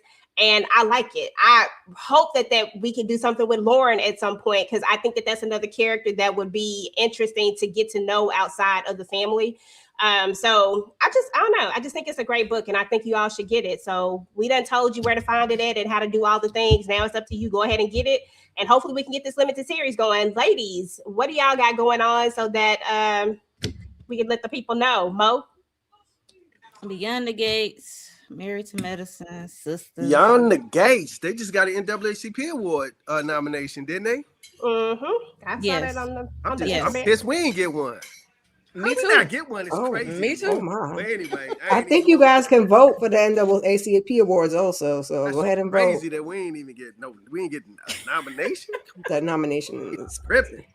Yeah, they got to get the nomination. Congratulations to everybody who got nominated. Yeah, for sure. So Beyond the Gates, you got anything else going on, Momo? No, that's it. I said Beyond the Gates, Sisters, Married to Medicine. Oh, okay. Okay. Yeah, if you're looking at any of those, make sure y'all head on over to Mo channel. Make sure y'all subscribe to the channel. Miss Kira, what you got going on, boo? Go catch the replay. Earlier, I did a weekly huddle. We talked about Drewski versus the mega pastors. Okay, that was a good time. Also, we talked about MJB. Going to do a Vegas residency. Okay, check that out. Good times. Tuesday, we got a Married to Medicine panel. How'd you feel about the Drewski thing? Listen, I'm not a church girl, but I thought it was funny. You know, if y'all don't want to get laughed at, then don't do them things, because we can go pull up all the references. We seen you hang gliding on the church. You was flying across that church. I said, close the doors. I mean, how many times did I close the doors? The Christian Louboutin sons. I said no lies were told in this thing. It was hilarious as hell, and no lies were told. So why we mad? I don't know. I'm a Christian walking in the blood of Jesus. Going on and everything when he plays in my head on repeat. It lives rent free. I'm a Christian and I'm walking in the blood of Jesus. Impregnating. I was like, stop, please. Okay. It was so funny. I ain't gonna lie, it was funny. I think people just need to laugh a little sometimes, because comedians are gonna be comedians every single time. And it just is what it is. Like, I think right now, sometimes we be a little sensitive about certain things, but comedians have always done this thing where they take real life stuff and they make it funny. That's what makes it funny. Put a mirror up. Yeah, exactly. That's what makes it funny. If you were making it up, it might not be so funny. But the fact that y'all really be doing this, and you got your box of briefs in a bunch, I don't want to hear nothing about it. So okay, because girl, when they started playing the receipts, I said, "Oh, somebody did that for real." For sure. Yeah, make that much Social funny. Media That got funny. all the receipts. Okay. The internet is undefeated. That's what people have to realize. Stop trying to go against the internet. The internet is undefeated, and they will get you every single time. They will go find stuff that you said from a gazillion years ago when you was on MySpace somewhere. They will go and find Black it. Planet. Okay. I'm telling you, bro. Black Planet. They gonna go find it. I'm telling you. That's crazy. Candy said a hit dog will holler. Amen. Okay. Tika Dushi, what you got going on? Okay, keep y'all notification on for Miss Kira. And if y'all want to check that out, I was actually over there when she was over there talking about that. We had a good old time. So make sure y'all check that out.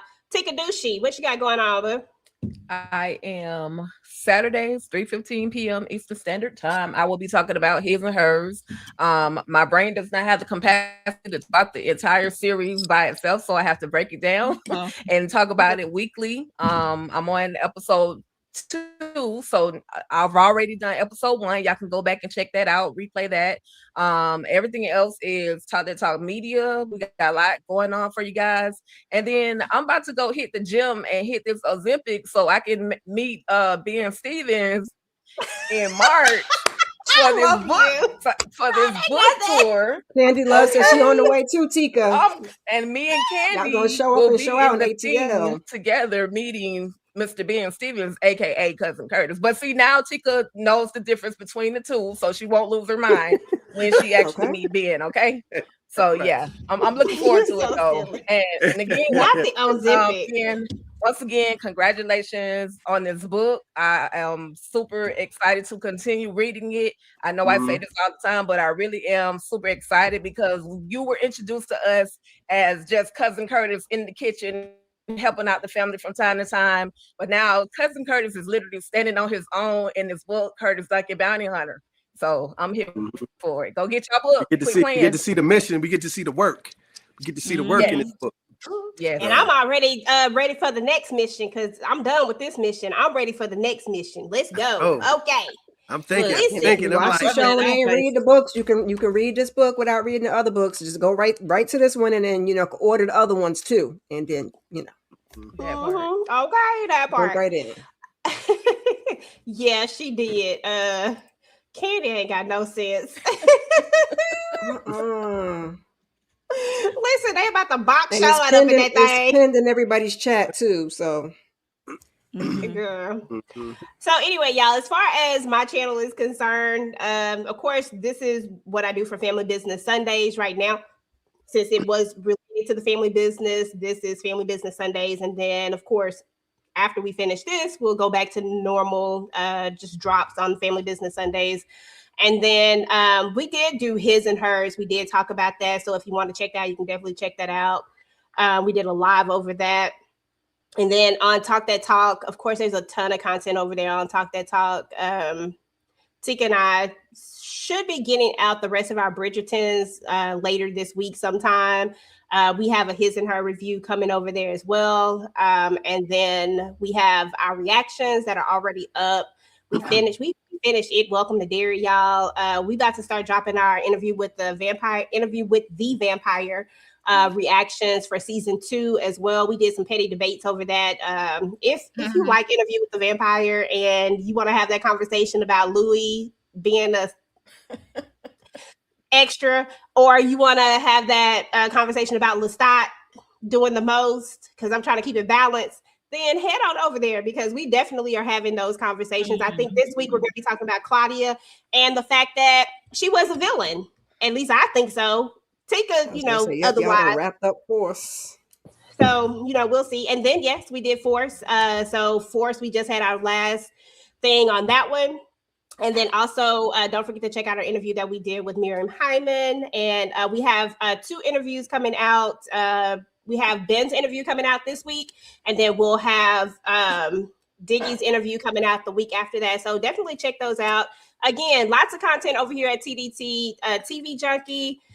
We'll definitely be figuring out exactly what we about to post because y'all know I'm heavy on the family business and I don't think I have another show coming up just yet.